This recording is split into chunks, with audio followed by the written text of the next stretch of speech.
Hello everyone, welcome back to our channel. Hope you all are doing fine. तो आज हम कुछ spiritual बनाएंगे और आज की हमारी ये वीडियो स्पेशल होगी क्योंकि ये वीडियो एनिमल लवर्स के लिए भी है। So let's get started. तो आज की हमारी वीडियो के साथ साथ मैं आपको एक स्टोरी भी सुनाऊंगी।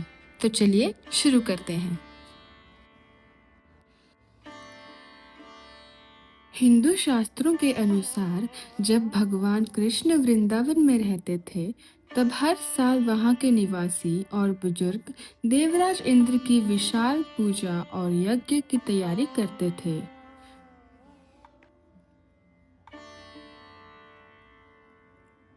उनका मानना था कि इंद्रदेव प्रसन्न होकर वर्षा करेंगे, जिससे उनकी गायों के लिए चरागाह हरे भरे रहेंगे।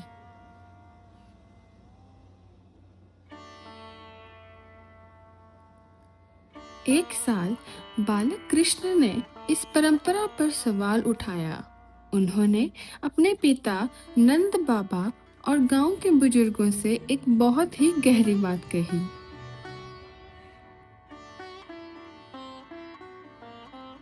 हम किसान और चरवाहे हैं। हमारा जीवन स्वर्ग के किसी दूर बैठे राजा से नहीं, बल्कि हमारी इन गायों से चलता है, जो हमें दूध देती हैं, और इस गोवर्धन पर्वत से चलता है, जो मवेशियों को घास और खेतों को पानी देता है। इसलिए हमें इंद्र की बजाय हमारे जीवन का आधार बनने वाले इस पर्वत और अपनी गायों के प्रति आभार व्यक्त करना चाहिए।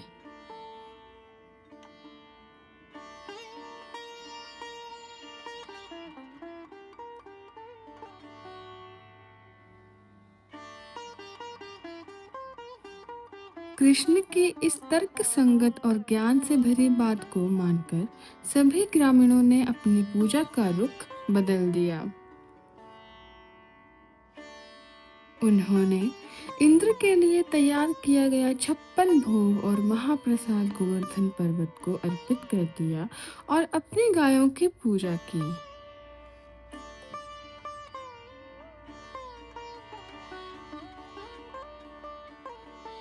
जब स्वर्ग से राजा इंद्र ने देखा कि एक छोटे से बालक के कहने पर वृंदावन के लोगों ने उनकी पूजा बंद कर दी है, तो उनका अहंकार जाग उठा और वे अत्यंत क्रोधित हो गए। उन्होंने वृंदावन का विनाश करने के लिए संवर्तक बादलों को आदेश दिया कि वे वहां ऐसी मूसलाधार बारिश करें कि सब कुछ नष्ट हो जाए।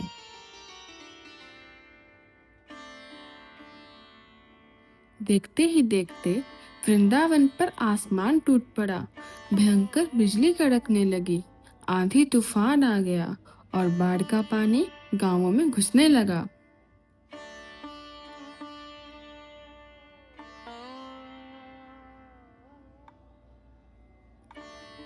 अपनी गायों और बछड़ों को डूबता देख डरे हुए ग्रामीण भागते हुए कृष्ण के पास आए और उन्होंने कहा कि इंद्र के प्रकोप से अब उन्हें कोई नहीं बचा सकता।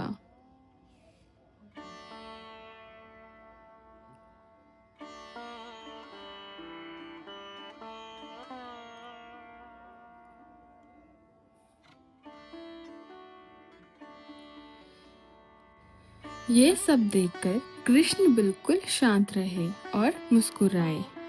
वे गोवर्धन पर्वत के पास गए और उन्होंने अपने बाएं हाथ की छोटी उंगली पर पूरे विशाल पर्वत को एक छाते की तरह हवा में उठा लिया।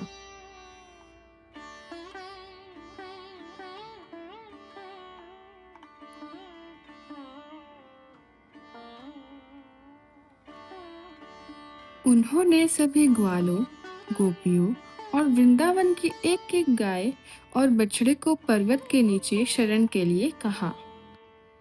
लगातार 7 दिन और 7 रात एक भयानक बारिश होती रही, लेकिन कृष्ण अपनी उंगली पर पर्वत को संभाले वैसे ही खड़े रहे। पर्वत के नीचे सभी ग्रामीण और गाय पूरी तरह सुरक्षित, सूखे और सुरक्षित रहे।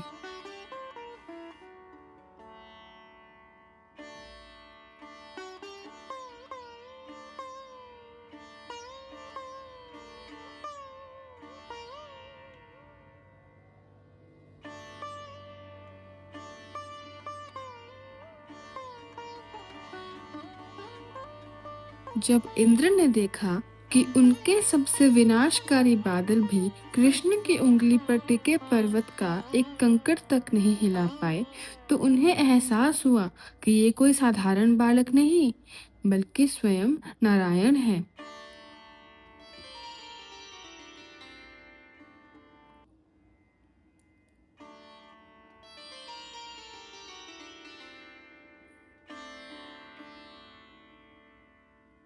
इंद्र का अहंकार चूर चूर हो गया।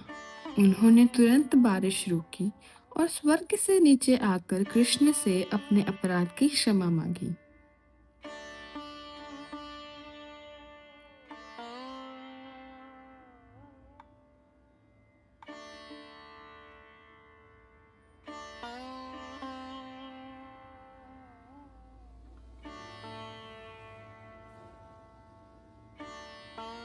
इंद्र के साथ कामधेनु गायों की माता सुरभि भी प्रकट हुई।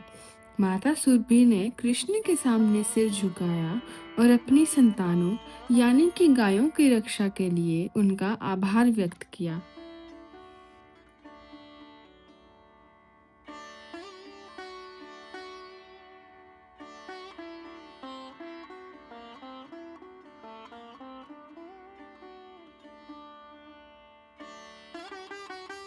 इसके बाद सुरभि माता ने अपने दूध से और इंद्र ने स्वर्ग की गंगा के जल से कृष्ण का अभिषेक किया और उन्हें एक नया नाम दिया, गोविंद, जिसका अर्थ है गायों के राजा और रक्षक।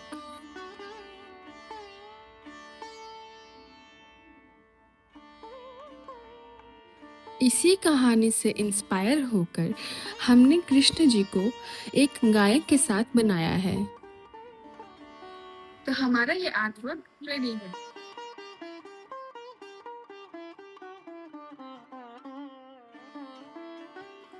आई होप आपको आज की हमारी वीडियो और स्टोरी अच्छी लगी होगी। Keep supporting us, like, share and comment. Bye.